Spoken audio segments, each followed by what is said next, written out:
Hello అందరికీ welcome back. వంకాయ కోడిగుడ్డు కాంబినేషన్ల కర్రీని అందరూ తినే ఉంటారు. కానీ నా స్టైల్లో ఈ కర్రీని ఒక్కసారి వండి చూడండి.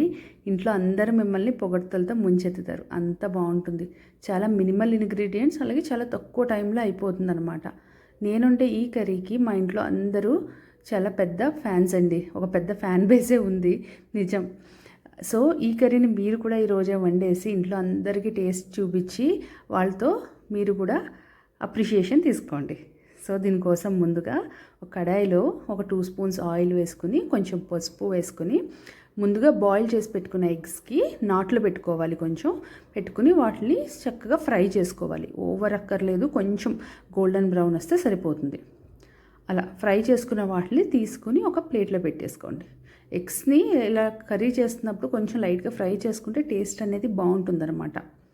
ఇప్పుడు అదే ఆయిల్లో ఒక మీడియం సైజ్డ్ ఆనియన్ని, అలాగే ఒక 5 to 6 గ్రీన్ చిల్లీ, కొంచెం కరివేపాకు వేసుకుని వీటిలన్నిటిని చక్కగా ఫ్రై చేసుకోండి. కొంచెం గోల్డెన్ బ్రౌన్ కలర్ వచ్చే వరకు ఫ్రై చేసుకోవాలి. ఇప్పుడు ఆనియన్స్ కూడా ఫ్రై అవ్వడం కోసం నేను ఒక 1/2 స్పూన్ సాల్ట్ అన్నది యాడ్ చేసుకుంటున్నాను అనమాట. ఆనియన్స్ చక్కగా కుక్ అవుతాయని. సో అలా వేసుకుని 1 నిమిషం పాటు ఫ్రై చేసుకోండి. త్వరగానే ఫ్రై అయిపోతాయి కదా. అలా ఫ్రై అయ్యాక ఇప్పుడు 1 స్పూను ఫ్రెష్గా చేసుకున్న జింజర్ గార్లిక్ పేస్ట్ కూడా యాడ్ చేసుకున్నాను.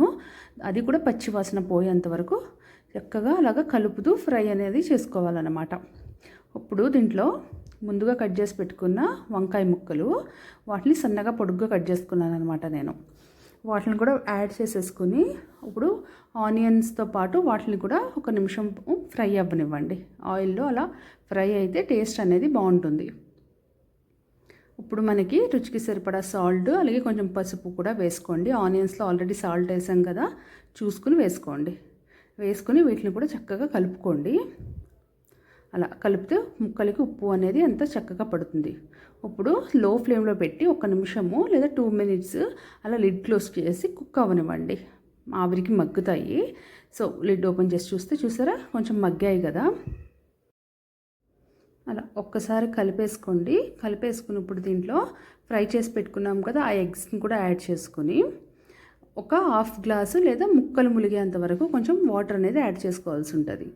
యాడ్ చేసుకుని వాటిని ఒక్కసారి కలిపేసి, ఈ స్టేజ్లో సాల్ట్ ఏమైనా పడుతుందేమో ఒకసారి చెక్ చేసుకోండి. పడితే కొంచెం సాల్ట్ యాడ్ చేసుకోండి.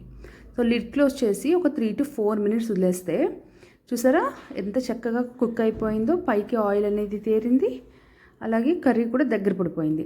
ఇప్పుడు దీంట్లో నేను కొంచెం ఒక హ్యాండ్ఫుల్ ఆఫ్ కొత్తిమీరను కూడా యాడ్ చేసుకుంటున్నాను అనమాట. ఫైన్గా చాప్ చేసి పెట్టుకున్నది. ఇది కూడా యాడ్ చేసుకుని ఒక్కసారి కలిపేసుకోండి. సో అలా కలిపేసుకుంటే మన కర్రీ అనేది రెడీ అయిపోయినట్టే. చూసారా ఎంత సింపుల్గా అయిపోయిందో. టేస్ట్ మాత్రం నెక్స్ట్ లెవెల్ ఉంటుందండి. రైస్తో చాలా బాగుంటుంది. ఒక్కసారి తప్పకుండా ట్రై చేయండి. ట్రై చేసి ఇది ఎలా కుదిరింది అనేది కమెంట్ సెక్షన్లో నాతో షేర్ చేసుకోవడం మర్చిపోకండి. చూసారా. సో ఇలాంటి సింపుల్ రెసిపీస్ కోసం నా ఛానల్ని సబ్స్క్రైబ్ చేసుకోవడం, అలాగే వీడియోని లైక్ చేయడం మర్చిపోకండి.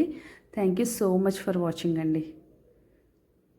ఇంకొక రెసిపీతో నెక్స్ట్ వీడియోలో మిమ్మల్ని కలుస్తాను. Until then bye bye.